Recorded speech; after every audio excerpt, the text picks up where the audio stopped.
We're going to be joined now by Congressman John Garamendi, a California Democrat who does not support the president's compromise, and by Congressman Jack Kingston, a Georgia Republican who's in favor of the tax cuts. Welcome, both of you. Great to have you here. Congressman Kingston, let me start with you. This deal adds $850 billion to the deficit.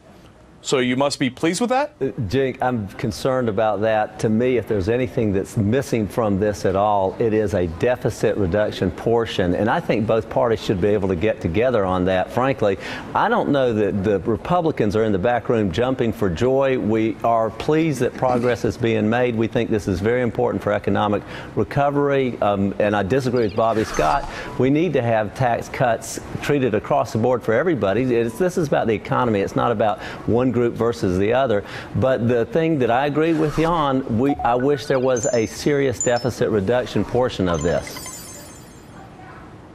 Congressman Kingston, let me stay with you for 1 second. So later when we do austerity programs, you're going to demand that the pain is shared equally, right? So the rich will also have to pay and not just the middle class, right? Absolutely. You know, this is about economic recovery. And even one of the president's key economic advisors, Mark Zandi, says it's not the time to increase taxes on people. And I think that's what's driving the president and others to the bargaining table. Now, I'm disappointed that all these 11th hour, last minute special interest things are being added over in the Senate. We don't like that either, but I do think that the deficit reduction portion is something both parties need to be very concerned about. And I agree with you, when it comes to deficit reduction, everyone must do their fair share.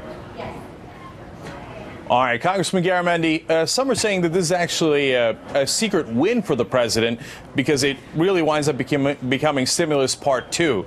Do you think there's any truth to that? Well, there is in part of it, no doubt about that. Certainly the things that are being added in the Senate on the energy issues, providing opportunities to grow our green energy and energy independence, very, very important. Also, the middle class tax cut clearly is an economic stimulus, no doubt about it. However, the upper end, some $90 billion going to the wealthiest 2% of America's families, and the estate tax absolutely is not in any way, shape, or form a stimulus for jobs. It is a giveaway. If you're concerned about the deficit, why in the world would you spend nearly $100 billion in the next 2 years on something that will not create jobs? And there's not an economist out there that I've heard talk about this as that portion of it as a stimulus. It is not that way. So you can't have it both ways. My Republican friends are going to come back moments after this becomes law and start talking about the deficit. Right now they're talking about tax cuts. They're going to talk about the deficits, and they're going to go in and make substantial cuts in the things that we need for everyday American families.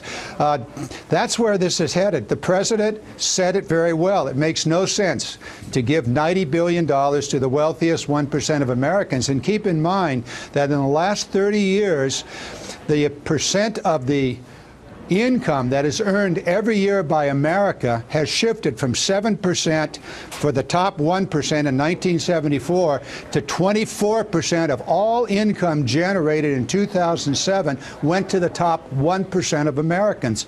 That is a very serious economic problem for the middle class, who have only been able to hold ground by having both husband and wife work and work longer hours.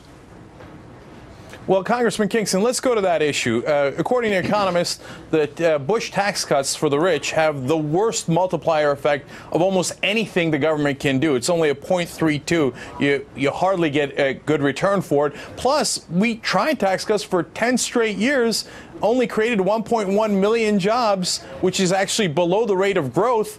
In the Clinton years, when we had the higher tax rates, we had 22 million jobs created in just 8 years. So with that great record of failure, why would we do it again? Well, I think there's more of a spending problem than a revenue problem in Washington, D.C., and I think we Republicans failed miserably when it came to holding the line on spending. I think it was a reflection of spending far more than it was of taxes. And I want to say this, the top 1% actually pay 40% of the income taxes, but if the Democrat Party wants wants to take a serious look at this, which I might add, they've had 2 years to do it and haven't done anything in terms of income disparity or tax disparity or whatever, where have they been? Why are we here practically at Christmas Eve negotiating a tax deal which they knew was going to expire? Well, wait a minute. We actually passed a bill 2 weeks ago that would provide the tax cuts, most of which are in this current compromise. 2 weeks ago, we passed it out of the House, and the Senate, on a 53 positive vote, couldn't get the last 7 votes to pass it because the Republican Party put their foot firmly on the neck of the unemployed and said they would not accept an unemployment until the wealthy got an additional break. You know, I don't want economic issues from anyone in a party who passed an $800 billion stimulus plan to keep unemployment from going to 8%, and here we are nearly at 10%. Well, wait a minute, Mr. Kingston. I think the president's economic policy was squarely rejected on November 2nd, and because of that, the president is trying to take bipartisan steps to try to say, okay, what can we do? Economists are saying don't increase taxes at this time, and so he's working on what's not exactly the prettiest plan in the world, but it is a bipartisan plan, and the Democrat leadership is in agreement with it. It certainly isn't a pretty plan when you give $90 billion to the very wealthiest families in America